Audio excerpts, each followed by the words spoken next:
A little boy comes to the police station and asks to arrest his father. The reason made everyone cry.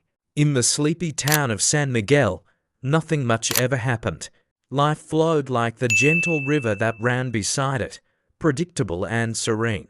But one scorching Thursday morning, the quiet routine of the local police station was shattered by the arrival of a small boy.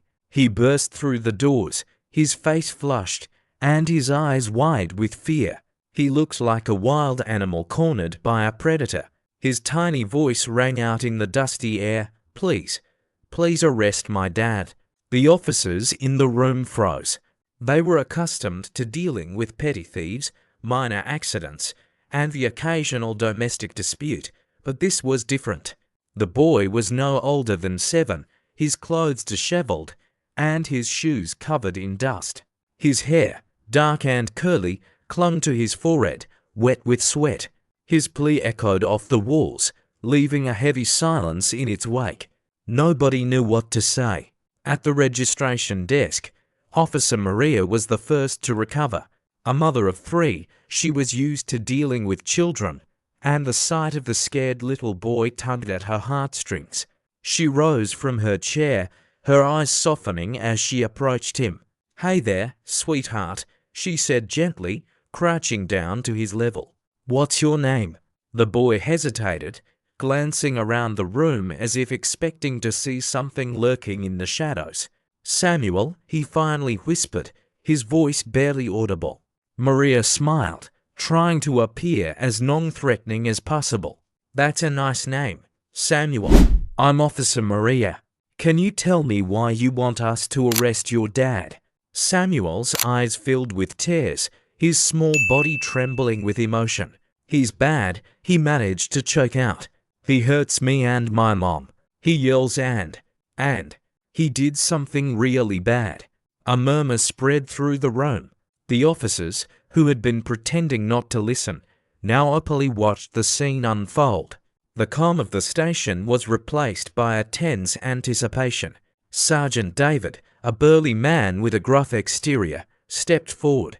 He had been on the force for over 2 decades and had seen his share of troubled families, but something about this situation seemed different, more serious.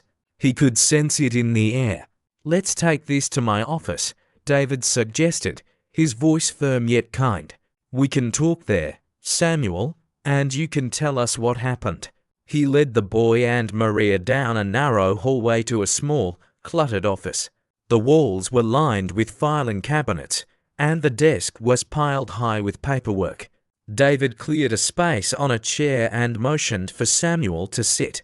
He shut the door behind them, closing out the curious eyes of the other officers.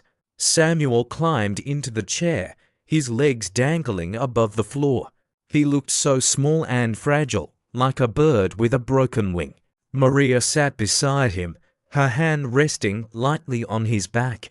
David took a seat across from them, his expression serious but compassionate. "Okay, Samuel," David said, leaning forward. "You're safe here. Nothing bad is going to happen to you, I promise. Can you tell us what your dad did?" The boy wiped his nose with the back of his hand, his eyes darting nervously between Maria and David. He drinks a lot," Samuel began, his voice shaking. "And when he drinks, he gets really mad. He yells at Mom, and he throws things. Sometimes he hits her, and he hit me too." David's jaw tightened. Domestic violence was all too common, but it was never easy to hear, especially from a child. "Did something happen today, Samuel? Is that why you came here?" Samuel nodded, tears spilling down his cheeks. "This morning, Dad was really mad. He broke a bottle and started yelling at Mom. I tried to hide, but he found me. He grabbed me and pushed me. I fell and hit my head."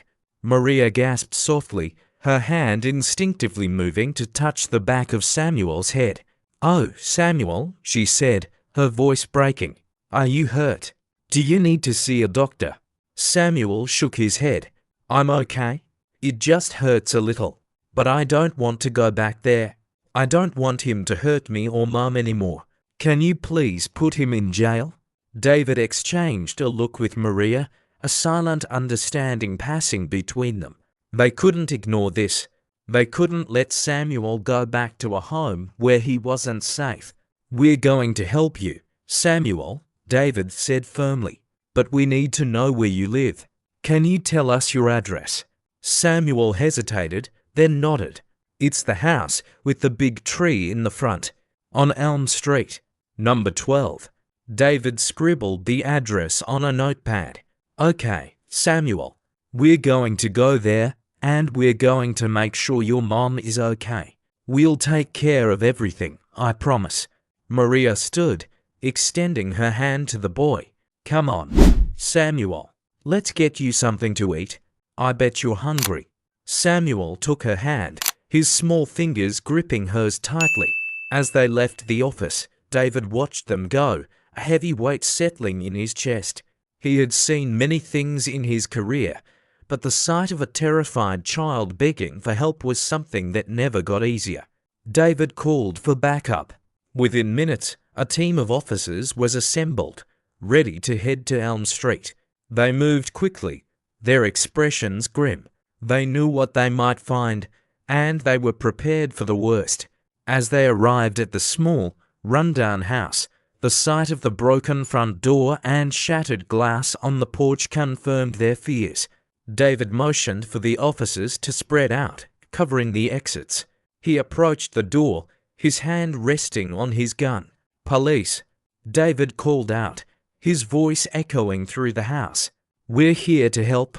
Is anyone inside? There was no answer. David pushed the door open and stepped inside, his eyes scanning the room. It was a mess. Furniture was overturned, and broken bottles littered the floor. The air was thick with the smell of alcohol. In the corner, huddled against the wall, was a woman. Her face was bruised, and her eyes were swollen from crying. She looked up as the officers entered, her expression a mix of relief and fear. Mum, are you okay? David asked, approaching her cautiously. The woman nodded, her voice barely a whisper. I'm fine. Just shaken up. My husband. He's in the bedroom. He passed out. David nodded to the other officers, who moved towards the bedroom door. They found Samuel's father sprawled on the bed, an empty bottle beside him. He was unconscious, oblivious to the chaos he had caused. David returned to the woman, his expression softening. Your son came to us, he said gently. He was very brave. We're going to help you both. Okay. We're going to make sure you're safe. The woman broke down, tears streaming down her face. Thank you, she sobbed. Thank you for coming. I didn't know what to do. David placed a comforting hand on her shoulder. You're not alone anymore, he said. We're here to help. Back at the station, Samuel sat in the break room, a sandwich in front of him. Maria sat beside him, her heart aching for the little boy. You're very brave, Samuel, she said softly. You did the right thing by coming to us. Samuel looked up at her, his eyes filled with a glimmer of hope. Is my mom going to be okay? He asked, his voice small. Maria smiled, squeezing his hand. Yes, Samuel, your mom is going to be okay. We're going to take care of both of you. As the officers worked to secure the scene at the house, David couldn't help but think about Samuel's words. The boy had shown more courage than many adults. He had faced his fears and sought help, not just for himself but for his mother. In that moment, David knew they had made a difference. They had helped a family in need, and for Samuel, they had become the heroes he so desperately needed. The story of Samuel and his brave plea spread through the town, touching the hearts of everyone who heard it. The townspeople rallied around the boy and his mother, offering support and kindness. They donated clothes, toys, and even money to help them start a new life. For Samuel, the nightmare was over. He could sleep soundly, knowing that his father was no longer a threat. He could go to school, play with friends, and enjoy the simple joys of childhood. The dark cloud that had hung over him had lifted, replaced by the warmth of the community's love. In the days that followed, Samuel would often visit the police station, bringing cookies baked by his mother. He would smile shyly at the officers, his eyes no longer filled with fear. He had found safety, and he had found a family in the people who had come to his rescue. Officer Maria would always be there to greet him, her heart swelling with pride. She knew that Samuel's story was a testament to the power of courage and compassion. It was a reminder that, even in the darkest of times, there is always hope.